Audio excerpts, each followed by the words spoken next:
இன்றைக்கி நம்ம பார்க்க போகிறது சொரக்காய் கூட்டு. இது சாதத்துக்கு மட்டும் இல்லை, சப்பாத்திக்கு சூப்பர் காம்பினேஷன். எப்படி செய்யணும்னு பார்க்கலாமா? வாங்க.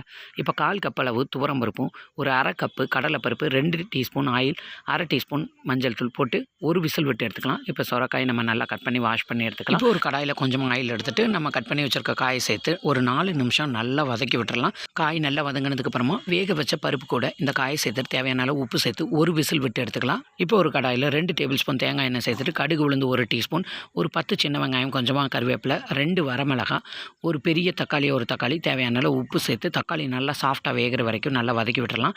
இப்போ இந்த வதங்கினதை இந்த காயோடு சேர்த்து நல்லா மிக்ஸ் பண்ணி விட்டுட்டு இது கூட ஒரு 1/4 டீஸ்பூன் அளவு பெருங்காயத்தூளும், ஒரு 6 பல்லு பூண்டும் நல்லா சதைச்சி போட்டுக்கோங்க.